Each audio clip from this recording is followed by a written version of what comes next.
first question to you is for sure that with the total pressure on the world, especially almost most of Europe and now Asia, under pressure from thermal and conventional energy, and shifting towards renewables in a big way. So what is the scope, especially with solar and wind taking shape? I think that's a very good question, and we just got the news that the world population is increasing probably much faster.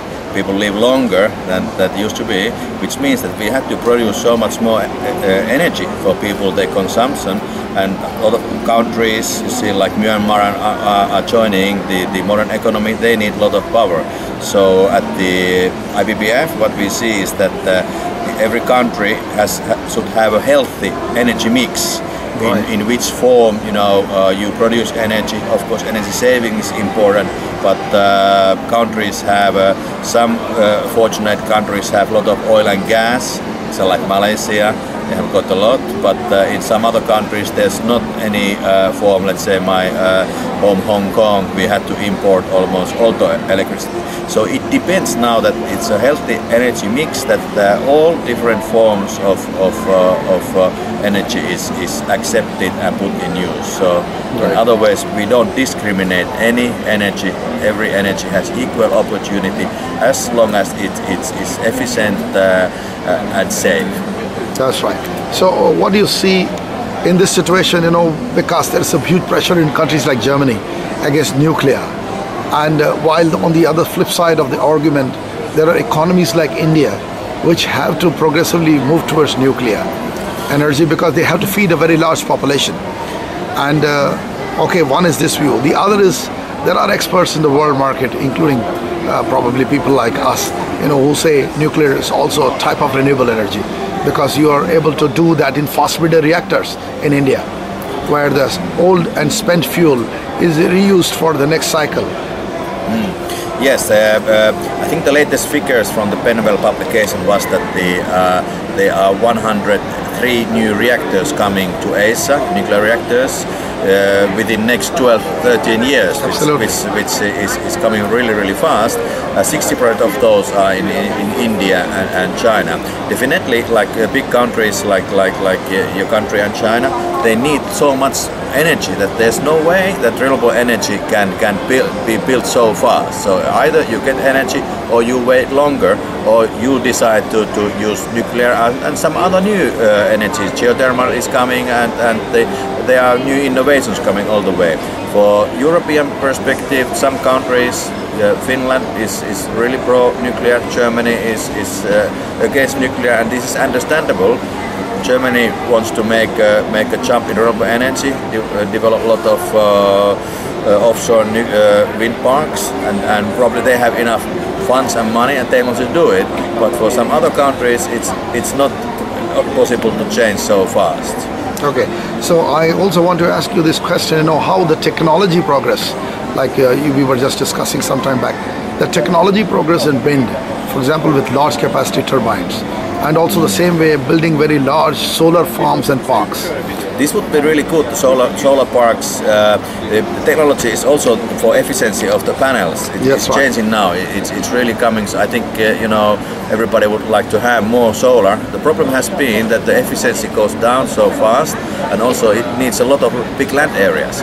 So it should be built somewhere where there's enough land, and also is safe for the panels, and the panels should last longer. But I think within the next 3-5 years, we see a lot of development in the technology is just getting better and better, which is really clean energy. For the nuclear, like both Finland and Sweden are developing the permanent storage for the nuclear waste, which is designed to last hundreds of thousands of years. It's very safely in a ground rock, but it's built so that the capsules can be taken out. They are put there in robotic for depth of half a kilometer, but they can taken out if later, sooner or later, there will be a technology to process the used fuel and use them again or turn it to something else. So also the nuclear industry is waiting to solve this waste problem. But in North Europe we are already there. We have been building those for 40 years.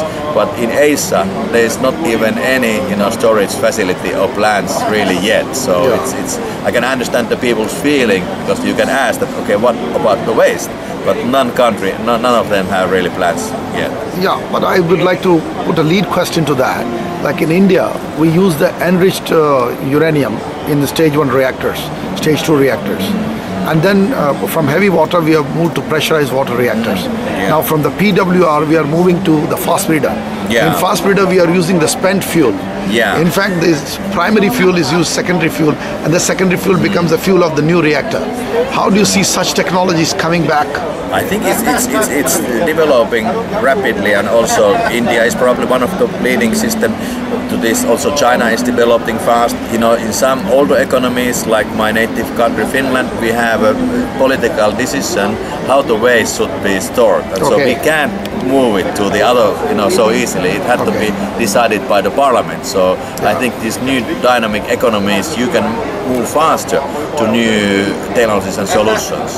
And also, like in Europe, we cannot move the nuclear waste to other countries. It's forbidden. So every country with nuclear power plants had to solve it by themselves. Yeah, but probably maybe if India cooperates with Finland, as a lead question, India could send this fast breeder technology and adapt to using your spent fuel. Definitely, it could be. That's a potential area. It's a potential area, and what I've been discussing with some of my colleagues here at IPPF, some other countries, they haven't been in nuclear for 10 years. Another 10 years, they don't have the expertise anymore. You can't build anymore. You can't anymore operate nuclear power plants. So it's good for countries here to build and operate, so that you can develop the know-how and experience. Because definitely nuclear, we have seen in Fukushima, you have to manage it really well. If you don't manage well, anything can happen, and you had to think, you had to betterment all the time the plans. Right. So how do you see, like for example, when I compare again a question I give you for India, we have only about 225 gigawatt of power at this point, whereas China is close to 900 gigawatt. So a huge gap with the same populations, like India has 1.25 billion people, China has 1.4. So do you see India as a very large market for the whole world? Well, there's no other way, so you had to build more and more power and energy, and I would think that you need all forms.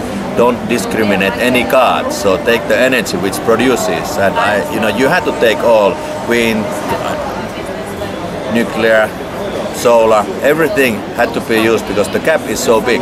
Yeah. So you had to react. Also biomass, you had to use every form. Yeah, so what you're effectively saying is not to discriminate and compete between one form with the other, but make a nice mix as it goes forward. Exactly. What we call at IPPF is healthy energy mix. It depends what your country, what is your sources and where you want to develop. So you had to decide that what it will be in the future, near future, and of course had to be efficient, cheap, and safe. That's great. Nice talking to you, Jari. All right. Look forward to see you again. Thank you, sir. Bye.